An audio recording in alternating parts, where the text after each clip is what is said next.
All right. Hello, everyone. Welcome to another episode of Inside Writing. You'll see our guests already with us. We're going to skip through the announcements. Not much to say here. We're not going to be doing a pitch party after the show. I will have some question and answer, but we're going to stick mostly to the query letters that you all submitted for us to talk about.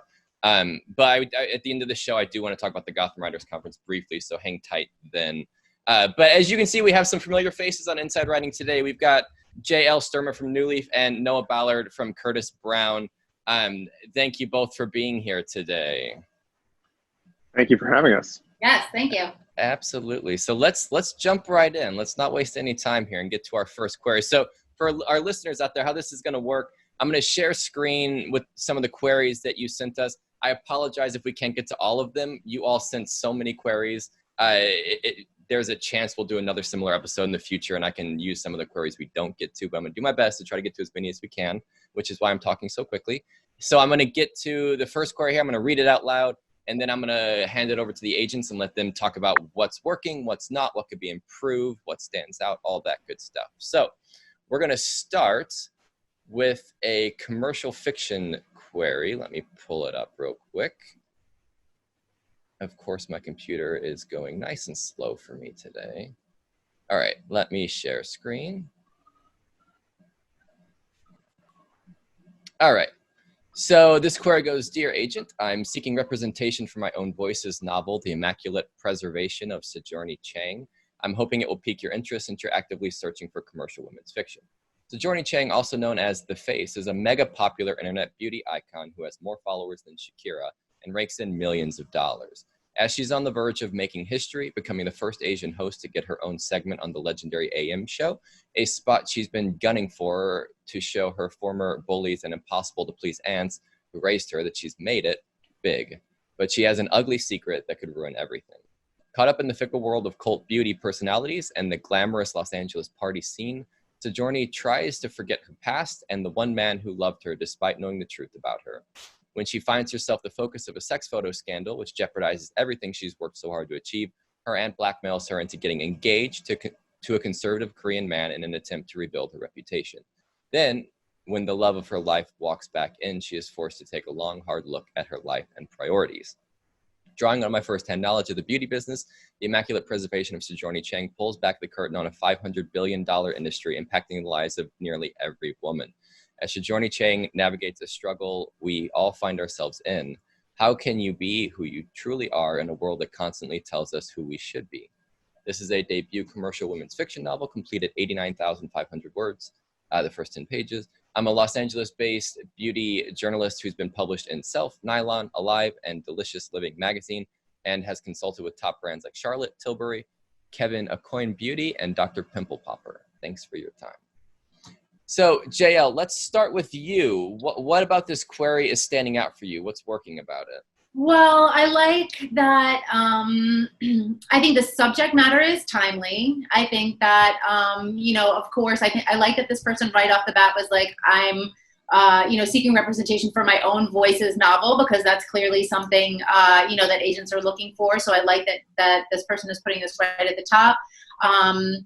I think that there's some nice kind of, I had a feeling that this person's kind of day gig or, the nonfiction part of their life was going to be in this business. So I think it's helpful. I'm glad that this person is mentioning that there's that alignment, because that lets me know that as far as the story goes, there's going to be, and not only for the business, but also from a cultural point of view, this person is going to be privy to the nuance that makes that could make the voice very captivating. I think that for me, of course, I'm going to go, well, you asked me what were the first things that I liked about it. Like, these are the things that stepped out to me. I'm trying to see if this person, I would prefer to, I could have an idea, they're saying commercial women's fiction. I would prefer to have some comp titles. I think that's always really helpful, not only for, the agent, but also for the writer. So it lets us see exactly, because this concept is commercial women's fiction, commercial fiction, but who are you aligned with? Who are your fellow authors? Who do you want to see yourself on the bookshelf next to? I think that's helpful for us. And then I think that I can stop there, Josh, if you want. Yeah, let's hear what Noah has to say, and then we'll get into things that you would change. So Noah, what stood out to you? Yeah, I mean, I agree with everything JL is saying about like what popped about this. I do think with like a couple clever comparisons here, you can really sort of ground it in, like what is, I mean, commercial fiction is such a huge category that like being able to line it up a little bit better about, like, is this really like a deep dive into the, fashion and beauty world? Is this, is there a romance at the heart of this? It seems like there's a lot going on. So really to like ground it in books that I've heard of could be helpful. In terms of things I would potentially tweak here, I really think the second, third, and fourth paragraphs, can be combined into one. And really just, maybe 3 or 4, maybe 5 sentences at most. I think there's a lot of detail here that doesn't necessarily need to be. Like, I think the fact that we kind of spell out the ugly secret, with the sex photo scandal, like, is maybe overkill. I think really the point of the query letter is not to, necessarily like write the flap copy for the book, but to just give the agent enough of a question or enough of an image that they then go to those 10 attached pages and really fall for the writing. So I think less is more in terms of the synopsis here. But in terms of the way the author here has sort of looked at genre, talked about their own biography and their own way into this story, I think is really, really good. I think just shorten it up a bit. JL, anything to add to that especially with this whole less is more? Do you think that this could be cut down? Yeah, absolutely. I mean, I was going to launch into that, but I didn't want to mess with the flow of what you were doing. But yeah, I did think that it was, and I see this a lot with query letters, and I think it is a product of people being super excited and wanting to be like, I have this, and I have this, and I have this, and I have this, and you're kind of like, okay, like you had me at this. Like you don't overselling. And especially I think that it happens when people feel like they're trying to stand out, right? So there's like X number of query letters that we're going to be able to get to today. And I thought like that's how it is in real life. Like not everybody's not going to be seen right away. So I think that I understand where that comes from. More is more, but I agree with Noah. I think that less is more, especially because like this person knows what's up. It's clear. You let us know that you know the storyline and you come from this world and you drop a gem or two and then you just kind of let it be. And then we're like, oh, this is good. So less is more. Gotcha. Noah, did you have anything else to add before we go on to our next query? The other thing that I would just caution people against is this idea of laying out like a bigger sort of thematic question and sort of showing, like in the 4th paragraph here, talking about like, this industry that impacts lives of nearly every woman. Like that's kind of implied with this. I don't know that, let the reviewers and let readers say like, oh my God, this book was so resonant because like all women deal with these questions. But like, I think for the author to say it, it distracts from like what makes the book obviously original, and that's the specific details of what's going to happen in the plot. I agree because I think it almost felt like I felt like a little hyperbolic and like a little bit like I was with you and then you were like, it affects everyone. And I was like, oh my God, does it affect? And then it makes me think, well, does it really affect everyone? Like, I don't, that's the kind of that's the more mentality. And I think that if you have confidence in your writing and in your story, then what Noah is saying makes sense, right? Like you're going to be able to, the reader is going to be able to see like, okay, this is a timely project and it is affecting a lot of people. So yeah, I'm glad you said that, Noah. I agree with that too. Any parting thoughts with this query before we move on to our next? All right, so let's close that one out and we're gonna hop over to, let's see here. Let's get a YA in here real quick. Sharing screen now. All right, so it's a bit of a shorter query. If 17-year-old Lin-Manuel Miranda read The Princess Bride and then immediately directed Brandy's Cinderella, you would get Bad Things, a 94,000-word YA fantasy parodying all the fairy tale tropes we love to hate with a diverse cast of POC main characters. Risa Porto was born cursed with bad luck. Stuck in a catastrophically superstitious town where it rains every day, she's seen as a bad thing and bad things don't belong. When she's not dodging rocks or being chased up trees, she snaps back at every situation with irreverent sarcasm. Sorry, I have to zoom in for a second. Oh, that didn't work. On her 17th birthday, a witch finds her and curses her to see the selfish prince of Kidan to his wedding clear across the kingdom, made worse by the witch's baseless assurance that Risa is, in fact, good luck. Unfortunately, Prince Javi is more concerned about his perfectly coiffed hair than his betrothed, and Risa is too busy juggling curses to think about her small interest in Javi's jawline. Together, they make the worst duo to embark on an adventure, especially when they're constantly under attack by assassins, singing townspeople, or a black cat. When they stumble upon a lost princess, the pair realize the best way to get what they want is to help her reclaim her throne. With ruffians at their heels and Risa's bad luck wreaking havoc, she and Javi must decide who they really want to be, the same terrible people they've always been, or the slightly less terrible saviors of a kingdom in turmoil. Latina, a dog mom to a demanding, attention-seeking Yorkie, who Risa is basically based off of, and a receptionist. I taught English in South Korea for 3 years, and I'm currently undergoing my second quarter-life crisis. I moved to Austin from New York City for Amy's ice cream and breakfast tacos.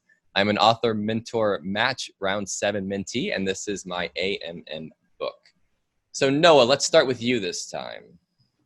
Sure. Well, JL, maybe we can get some of your feedback too, because I know you do more in this space, but doesn't this sound a bit more, at least in the premise, like middle grade to you than potentially YA?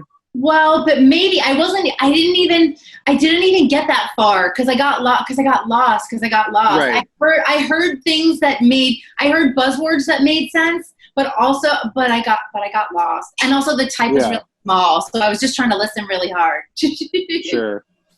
Yeah, I mean, I think that the premise can be simplified. I mean, like the book, of course, is going to be more complex than, just the synopsis that you put in your query letter. But the idea that simplifying this image or this question or this point of conflict that's going to get the agent to read your pages up front really applies to this one here. And then in terms of comparisons, while we were screaming out for more comparisons in the last query, I think this one, especially having so many, non-book comparisons up front, did kind of distract me a little bit into like just what is the tone and what is the scope of a book like this. I mean, there's so many fantasy YAs out there that have been published in the past, even 2 or 3 years, that like looking back and using like Princess Bride or Brandy's Cinderella, which is a book, or just a movie that I watched, when I was a kid. It kind of dates the potential references of the book. But yeah, I mean, I would simplify the premise here, find some book comparisons, and then really figure out like, is this YA fantasy or is this more of a middle grade kind of book? Because that's, at least to me, what it sounds like. Is it well, technically, I mean, there aren't like actual lines like that are like firmly planted, but the fact that she's 17 kind of puts it it takes it out of the middle grade genre. But if the content feels more middle grade and the character's a little bit older, that's some kind of continuity that you want to think about, because sometimes there are younger characters. Like that's something that I know that like the school and library markets, that we talk about with the publishers, is that if there's cursing, if there's, certain, sexually explicit, like there are parameters, which I think is the word that I was looking for, that if you want to be in a certain category, that you want to be aware of these things. And so I think a clear delineation of, is it YA? Is it middle grade? Something really loud is happening in my bathroom. I don't know if you hear that.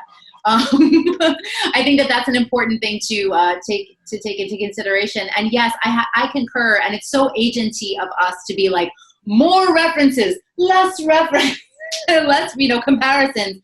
But this is the truth of what it is. I mean, the thing about having too many different comparisons and not necessarily having them be up-to-date books, the dangerous thing is that I'm thinking about Lin-Manuel Miranda, and then you're yanking me over to The Princess Bride, and then you're yanking me in a different direction, and I'm trying to keep up with you while I'm trying to figure out what your book is about. So if you keep it, even if those comps mean something to you personally, and they're fun and it's lively, but if it's not doing what it's supposed to do, then it's not helping anybody. the purpose of having a book that has been published within the last 1 to 2, 3 years max is for us to see, for agents to see, this is a category that's working, this is a genre that's working, there's money to be made here, and you know that we know that you know that, and then we can also see that, and you're setting us up to read the rest of your synopsis and the rest of your query letter.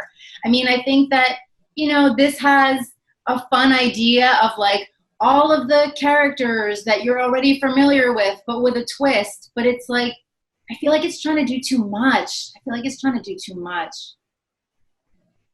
So I want to ask you specifically about the bio here, because I know it's often a question of how much you include in the bio. And I kind of saw the bio like I saw the comparables, where it's fun. I feel like it's in the voice of what the book would sound like. Is that kind of how you saw it, JL? Is this I'm a fan. I think that this is also this is a subjective thing. I like when people tell me a little about who they are. It's okay. If it is in conjunction with what you're writing about, awesome. If it's not, that's also fine, because just because you do A doesn't mean that you can't write B, but I do like, I agree with you. The tone is light. It's fun. It's giving me an idea of what this person's personality is. It also felt much like the query in that it was a lot. It doesn't need to be, it's a lot, it's a little too much. 1 or 2 things, you're good to go. Too many stories about moving from here to there and ice cream and tacos and it's like a little bit much. But the idea is good. Any parting thoughts before we move on to our next query? I would just make sure that if you're going to reference things like author, mentor, match, like I want to know like what that is. And I mean, I don't off the bat. So if you are referencing like something you've done through a conference or through a writing group, make sure you specify and sort of get at the heart of like what that thing actually means. So if you were paired with an author, perhaps referencing who that author was over the specific course or program that you were involved in will mean more than someone figuring out what this acronym refers to. Mm-hmm. All right, so let's move on. We got a memoir, and I know you're both into memoirs, so let me load this up real quick. I'll make the font bigger this time to help everyone out. And I have my glasses on too. It's all good. All right.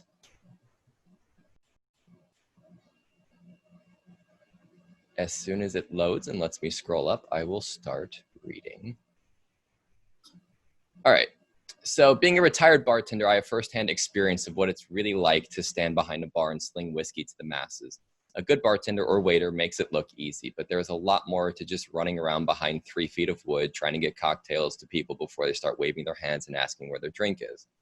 I was a bartender in Washington, D.C. for 37 years. I served cocktails to the movers and shakers of D.C., to the famous, or more appropriately, the infamous, all the way from the Capitol to the White House and beyond.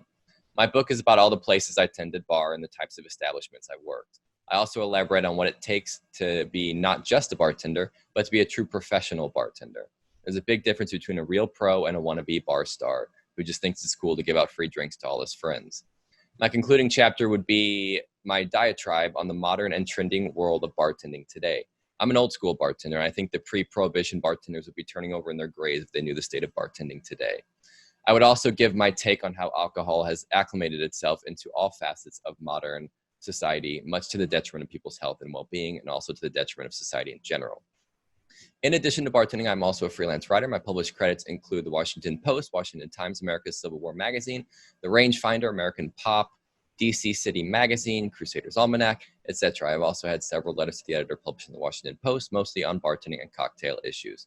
Then we have the website and the working title. So Noah, you didn't get to say much about the YA, so let's start with you on this one. What's working for you?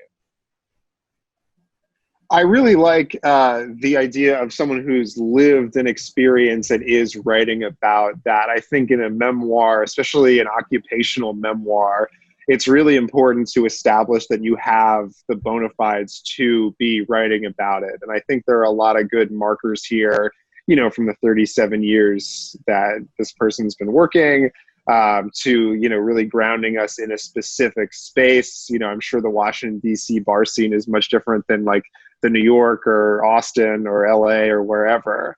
So that's good. And then coming in with a real opinion about stuff, hinting at the fact that, this is maybe like a lost art, I think could be pretty like a cool thing to write about. I think when you look at other food service memoirs, like all of them are like a little bit angry. Of course, there's like famously Anthony Bourdain and books like Waiter Rant and stuff like that, where they definitely have a POV on the state of the industry. So that's good. And then seeing all these publication credits shows that the writer has really like spent time with the craft. JL, what do you have to say? Yeah, I mean, I was in this business for a really, really long time. So I'm always curious. I always feel some kind of camaraderie and understanding what it is to kind of be in the weeds and deal with crazy customers. And, I related to the specifics there.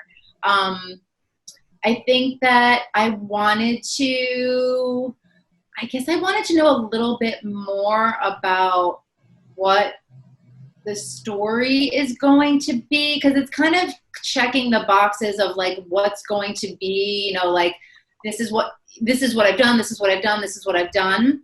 And I think that from reading that, I'm thinking, okay, like this person has seen a lot of stuff and I'm sure they have some cool stories. So I think while the POV is there, and I did feel that little ornery, like rolling over in their graves, like there's something kind of fun about that, because so many people hold bartending in such a high reference now, and like people take things so crazy seriously. And I understand that's a thing too, but to get another point of view, I think there's something engaging there. I think I just wanted to know a little bit more, about that. And then there's a little bit of, it gave me a little bit of pause.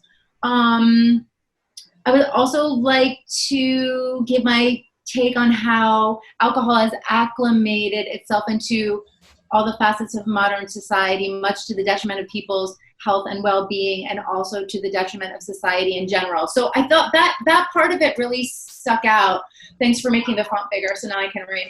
That part of it really stuck out because it had a little bit of a different tone to it, and I think that it felt a little bit judgy, which I could accept if you were kind of encapsulating it in a specific story. Like if there was something specific that you were talking about a person or an experience that showed me how you were like, things have gone too far. I think that left, you could be more creative with how you want to introduce that vibe into your story. But I think it goes with everything else. That's very specific, but it was how I felt when you read it. So.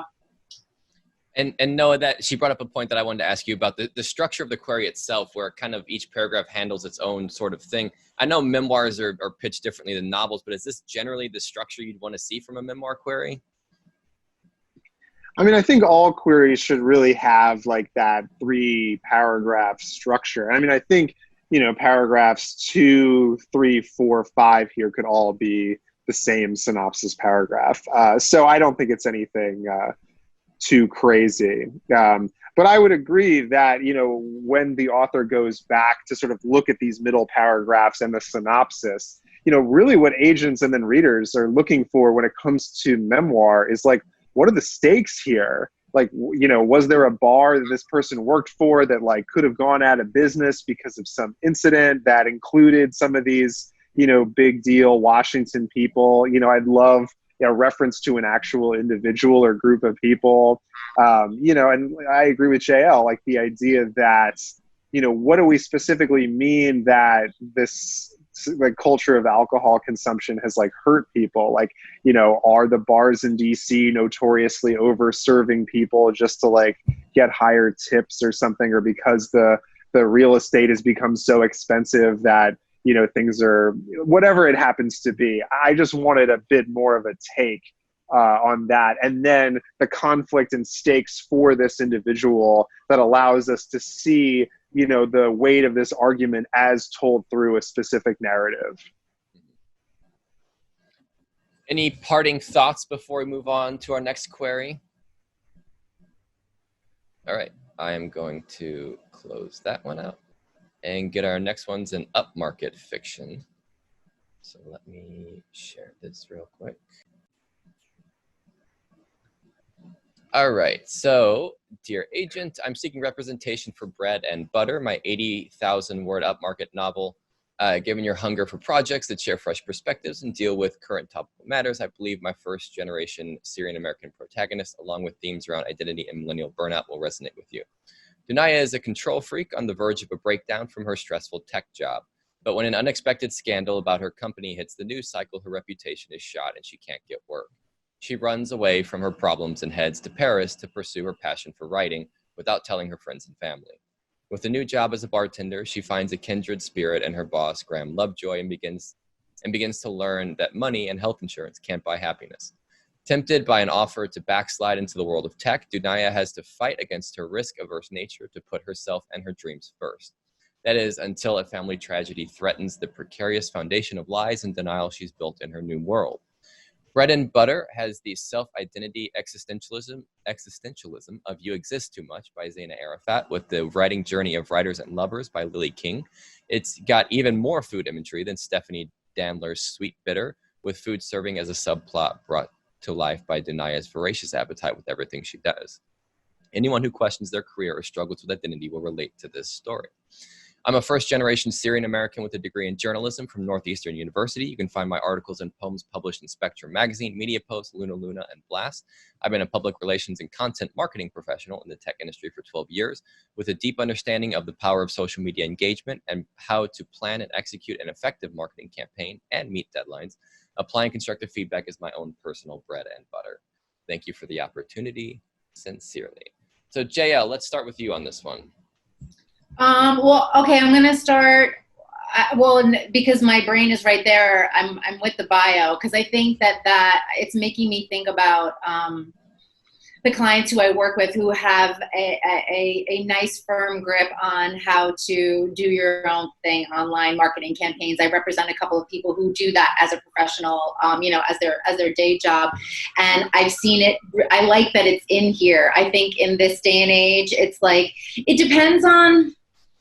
It's nice to know that you can do it, but also you want to know that somebody is flexible because it's not like your way or the highway. Because I've seen it go with clients who have who are well versed in these marketing ways, work with the publisher in a way that has been really helpful and amazing.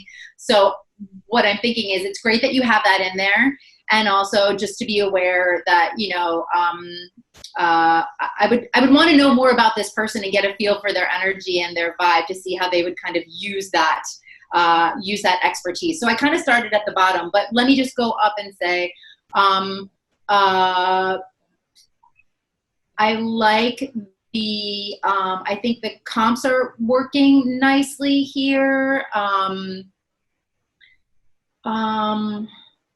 I think that sorry, now I'm like reading it backwards. Okay. I think overall in general, I would go back and look at it again. But I'm going to start there and throw it to Noah just because the bio really kind of grabbed me because I feel like it's just so important due to COVID and everybody being, inside. It's just like the virtual part of life has grown. So. Sure. Noah, your thoughts? Yeah, I think to go back and look at the synopsis a bit, it almost feels like the things that I want to be specific are vague, and the things that are vague, I want to be specific. I want to know, what is stressful about her tech job? Instead of saying that, what is the specific thing that, could potentially push whatever specific thing she's doing, over the edge? What is the unexpected scandal? We don't need the name of her boss necessarily, but I want to know more about, why Paris? Why passion for writing? What is the, a little bit more of the why here. Because this just sort of, and giving the protagonist here a bit more agency of being able to choose her own destiny. That's what I hear from editors all the time. Is oh, this character seemed a bit passive. So how is this character active, and how is she chasing the things that she wants? What are the goals beyond simply living this bohemian lifestyle in Paris and being able to write? And then what are the stakes of this? is the money and the health insurance. I mean, those are necessary things, but like, what happens if she doesn't have them? And like, how is she affording these things? So like getting a bit at that too. I mean, I think the Sweet Bitter is a great comp for this, but that book, you know, does a wonderful job of really establishing for that character, you know, the idea of if she loses this job and if she isn't, you know, in line with her manager or whatever, she's got to go back home because like that's the way she's affording her apartment. So like really to up the stakes a bit, you know, for her beyond the, you know, the moral question of, oh, is it, you know, cool to work for big tech? You know, what are the thing, what's that thing that she's trying to get? JL, anything to add? No, I feel like that all of that, I'm in cahoots with that. I mean, I think that there is something in what you're sensing from me is that there's something intriguing here, but I haven't like totally grabbed onto it. So I think that that's a good thing, but it also lets this person know that they need to hone in more on the specifics. So I'm good. Gotcha. Any parting thoughts before we move on to our next? All right, let's pull up another memoir.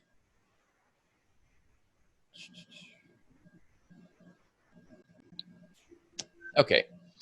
Travel with me against the wind as I jump hurdles to end my marriage with a violent alcoholic and buck norms to choose an aluminum airplane for my office where I weather full frontal exposure as if within fragile glass. When I started flying in 1979, I was one of the 200 commercially licensed female pilots in Canada. Worldwide, women represented 5% of commercial pilots. My memoir, Against the Wind, blends topics discussed in Earhart's memoir, The Fun of It, with those of Gay's Bad Feminist into a narrative chronicling my search for personal and professional happiness. 95,000 words, including a glossary, bibliography, and an afterword. The facts, ma'am, just the facts. In 2014, when I learned female pilots still represented only 5% of commercial pilots and remained challenged by sexism and discrimination, I realized I needed to speak out about this shared struggle. When I stopped flying commercially, I had 6,000 hours flight time, a multi-engine instrument flight rating, a seaplane endorsement, a Class 1 supervisory instructor rating, and was an authorized Transport Canada flight examiner. I flew Twin Otters and Dash 8s with the Ontario government and de Havilland Flight Safety. Noah, let's start with you on this one. Sure. I mean, again, I love a memoir that is deeply rooted in, you know, like this sort of lifestyle occupation, which is great. And I mean, I love the details that, you know, this person was truly an outsider in the commercial aviation field, which is like a great perspective to have on something, especially right now where that industry is having a, you know, an extreme reckoning in the age where travel has, you know, sort of taken the back burner as we're all in our homes. Yeah, I mean, there are some, that being said, I think there are things that like need to be focused on. You know, I wondered like, again, what the narrative is beyond like a search for personal and professional happiness. I guess I wanted a bit more specificity. You know, maybe that the synopsis paragraphs here can sort of take us through anecdotal stuff that, you know, shows exactly what it was like, and then really giving us, you know, that lead up to whatever the climactic moment was of, if I didn't do X, then like Y would have never happened. You know, really figuring out like, you know, how this arc is going to develop. So yeah, that's my initial knee jerk. Mm-hmm. JL, what do you have? Similarly, you know, I think in that first paragraph, it gets tricky sometimes because you want to give style and you want to give personality and voice, but I think that maybe sometimes saying something more simply, you know, like you don't travel with me against the wind as I jump hurdles to end my marriage to a violent alcoholic and and buck norms to choose an aluminum airplane for my office. Thank you. Yo, stop doing that. Just let me sweat it out. So I like, there's something there, but when I read that, I think, oh my God, this is a lot like what are you trying to tell me? Like, you're trying to tell me something huge and you're using all these words, but I want you to just be chill and just say, you know, because there's something engaging and also something oddly repellent about somebody who's starting and saying, like, I'm going to tell this story about my, you know, a violent alcoholic marriage that's making me feel like, I don't know. I don't know. Like, you gotta follow up with, like, how you grew through this and what happened, to Noah's point about, you know, what is the climactic point, because you want to grab somebody and it's like, you have, your bio is awesome. Like, and again, Josh, when you were reading the bio, like, I don't know what 90% of those things mean, but how did I feel when you were reading it? I was like, this person's cool. This person did all this stuff. So the emotional part of it is there, which I think is important. But I think that being more clear, and again, you know, and you're going to find that oftentimes Noah and I are going to, like, back each other up on stuff because we're reading these letters and, you know, we're giving you similar information in that we need more, I agree, the anecdotes, more of the storyline, more of, and just be a little bit more chill, if that's an okay way of explaining. But I think I'm making my point. When you're aggressive like that, it could go either way.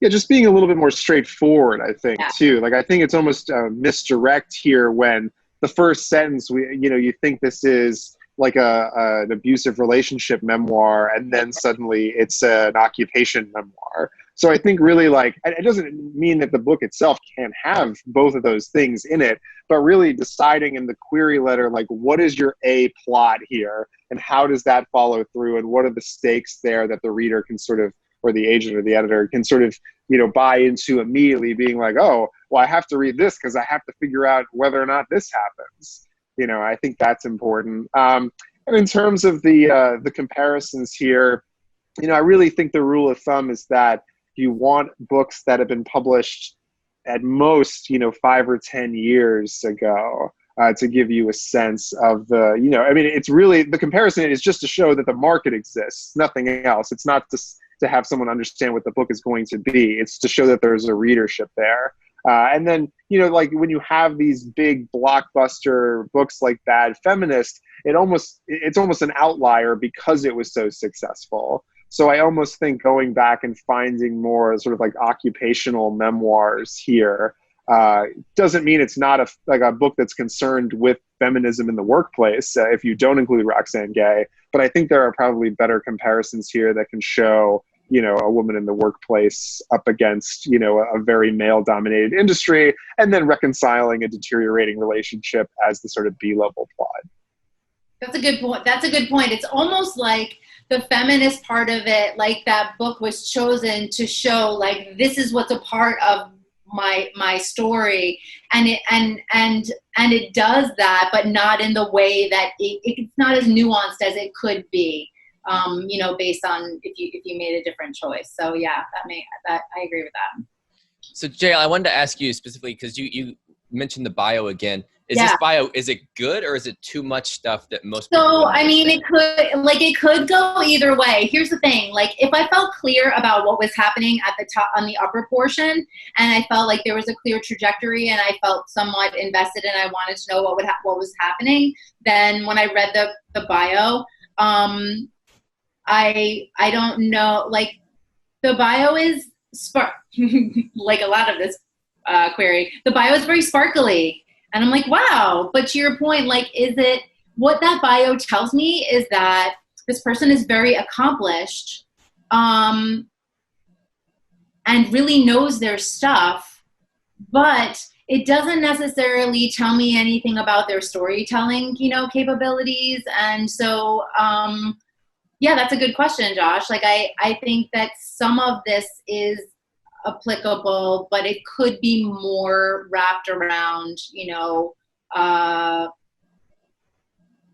it could be more balanced in terms of this person's writing experience. And if they haven't had any writing experience, that's fine too. Like, you don't want the bio to be a distraction. You just want it to be like a little like, hey, nice to meet you. Mm-hmm.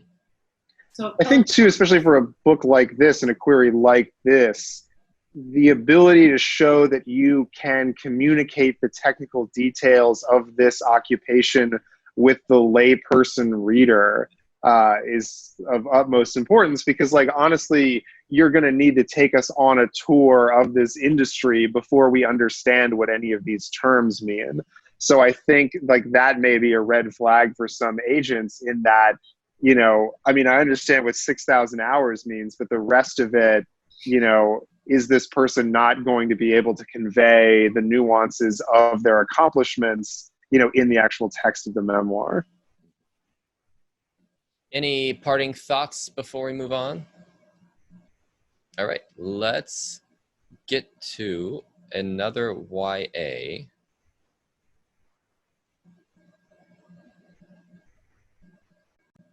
Ooh, where'd it go? There it is.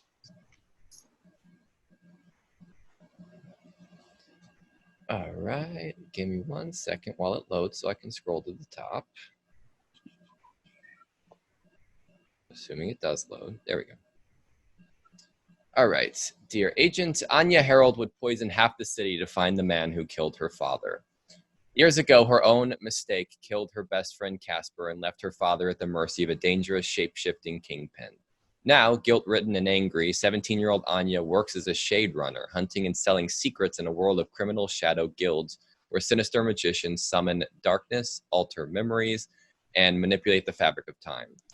After faking his death years ago, Casper Vale has returned to the shrouded city seeking revenge on those who destroyed his family, including Anya, his former best friend. Armed with a hit list and a terrifying ability to weave futures, Casper throws the shadow guilds into chaos, forcing Anya to work with the very kingpin who left her fatherless.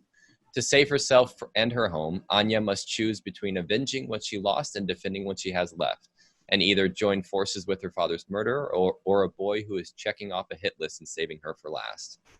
The Hunter of Shades is an 86,000-word dual POV young adult fantasy about two deadly revenge plots vying for the heart of a city.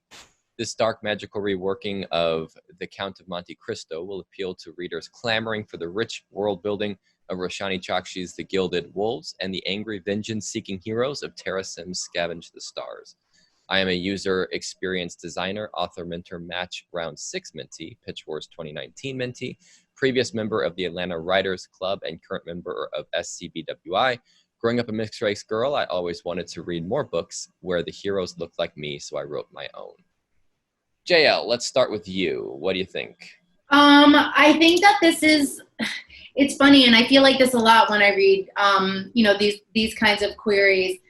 This person obviously reads in their market. This person knows how to kind of lead us through, you know, the trajectory of the storyline. This person is clear about a lot of things, but what is not what I want, what I always want when I read these kinds of things, is the individuality, the specificity of the character, because it's great to write something that you already know people are like. When you have the format, you know it's going to work. It's why you know franchises work. Like, you know what's going to work. But what about Anya and this character are just a little bit different than? Like, do they have some kind of personality quirk, or is there something that's going to make them stand out? Because I feel like I've read this so many times before, which is a good thing, but it's not good if you want to stand out. So that's the first thing that's kind of coming to me, is that I wanted to know more about Anya, not only what happened to her and her trajectory, but like, who is she as a person? Noah, your thoughts? Yeah, in terms of the actual structure of the letter, I almost think it would be better to start out with some of the details that you have, like in this fourth paragraph here that starts with the Hunter of Shades. You know, when I'm reading something on submission, I like really want to know immediately, what's the title, how long is it, what's the genre, who's it marketed towards, and like if there are, you know, references like The Count of Monte Cristo and it being like an adaptation of that. I want to know that up front. So I would definitely move that to the front. And yeah, I agree with JL that, you know, I think because this writer is reading so much in the space, that there seems to be an attempt to conform to, you know, the tropes of the genre instead of finding the specific details that allow it to stand out in a way, you know, like the evil guy that the protagonist is chasing after, and then the revenge story at the center, like sounds like a lot of the YA books that come in on submission to me. So I think really like finding, you know, what is new about this, and how does this not only acknowledge the expectations of the genre, but subvert them at the same time. And really, I think if you really wanted to focus more on like, how is it similar to The Count of Monte Cristo? Like, I think that's a really cool hook for this book. But yeah, as it stands right now, I need more specificity, and I want something to really like blow me away that I hadn't seen before. You touched on something I wanted to ask about, so I want to turn that on JL. The reference to The Count of Monte Cristo, do you like how they parallel to that? Should that take a bigger part in the query? I don't know. I think that it could definitely be a hook for the right agent. You know what I mean? Like Noah's like, yeah, I'm feeling that. And I saw that and I was like, okay, but mind you, this is not, I'm more like contemporary YA kind of a person. So that's how you see, you know, like how we're different. Like some you know, some references will appeal to some and not others, and that's totally fine. So I would say, yeah, like lean into it. Like I think that could be interesting. Mm-hmm. Any other thoughts from either of you? I just want to say, I think that I'm excited for this person because they're in the mode, and when they're able to kind of break out of the mold a little bit and be themselves more and bring their originality to it, they're going to be able to get some traction, because the way that you're describing things, and I completely agree with Noah. I mean, everybody, when we teach classes in Gotham about writing query letters, you know, we offer a variety of ways of organizing the letter. And I always say when I teach my classes, please tell me the details up front. I want to know, you're setting the tone for me. And if you want me to think about this and a combination of this, then I will go there with you. And then if you deliver and you're giving me a little bit of what you said you were going to give me, then I'm going to get in there with you. But if you leave it up to me to kind of figure it out, and then it sounds like other stuff that I read, you're going to lose me. So I also agree with title, genre, comps, word count. Please let me know everything up front, and then bring me through. But I feel like this person, and I like their bio. I mean, their bio is not a surprise to me because of like the rest of the letter. It's clear when this person is very engaged. I like that. That's great. Whoever you are, stay engaged, and then go do your own thing. All right, let's jump over to another letter. This one's going to be commercial fiction. Let me find it real quick. Here we are. All right. The Doctor is In is a novel of adult commercial fiction about a psychotherapist with more problems than his patients. As he helps them work through their struggles, he must sort out his own issues or risk a nervous breakdown. On the surface, the life of Dr. Felix Reynolds seems perfect. He has a practice he shares with a business partner who takes on all the patients he doesn't want to see. His home is close enough to his family that he can make plans to get together, but not so close that they pop in unexpectedly, and he is about to marry a beautiful girl he's known since childhood. But as his wedding day approaches, the intensity of his panic attacks increases. When he spontaneously accepts a dinner invitation from a guy at his gym, the results wreak havoc with his perfectly ordered plans. At the dinner, he meets Haley, who empowers him to face the man he is and become the man he wants to be. A friendship blossoms between them, and they explore parts of the rich culture of Nashville that he has never experienced. Now Felix must decide if he wants to accept the chaos of an imperfect life or hold on to the controlled version he has so carefully constructed. I have a BA in English and have taught literature to children and adults for over 20 years. I live just outside of Nashville, Tennessee, where I currently teach creative writing and literary arts at the Building Block School for the Arts. Noah, let's start with you for this. Yeah, again, I feel like we're focusing on like funny occupations and the weirdos who do them today. Yeah, I mean, this one seems like sort of in a genre of like the bad therapist thing, you know, whether it's like in treatment, you know, or any other, you know, what's the Sopranos, another HBO show. Yeah, I mean, it almost feels like with the synopsis here. Oh, and parenthetically, I think in the first paragraph here, tell us about word count, tell us that the manuscript is finished, stuff like that.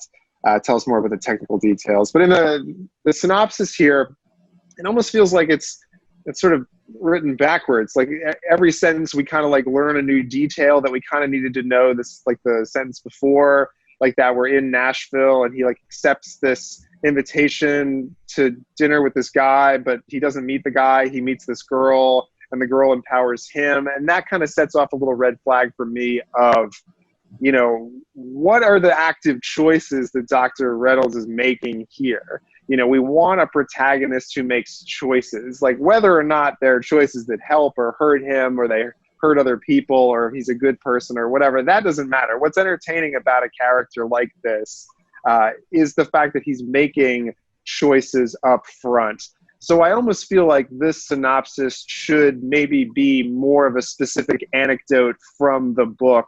You know, it seems like there's probably a scene in here where, you know, after a particularly trying day, instead of going home for dinner with his fiance, he instead needs to blow off some steam. So he accepts an invitation and that leads his world to, you know, careening out of control. But I think building up that scene a little bit more is enough to show us that things are about to get out of hand. And that mystery and that, you know, those elements there are going to be what gets me to read the sample pages.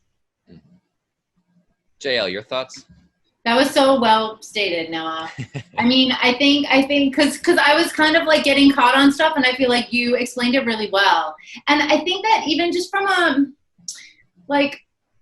a tonal point of view, if you start off by saying, on the surface, the life of Dr. Felix Reynolds seems perfect. He has a practice he shares with a business partner who takes all the he-ha. Like you're laying it out for us, but you really want to you want to grab us and tell us something. It's fine if you want to have a staid sentence at first and just be, act like everything is buttoned up. You got to turn it around fast. So you got to grab us, because if you're just describing things, if you take too long down that road, I feel like you're going to lose us. And I think that what Noah is talking about is when I interpret it and think about,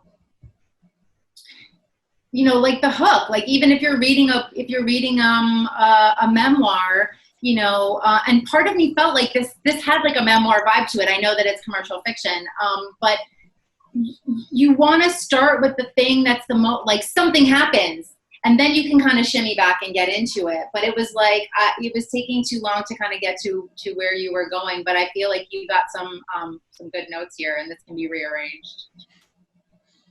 Any parting thoughts? I'm going to try to sneak one more query in here. All right. Let's get a middle grade in here because we haven't had one of those yet.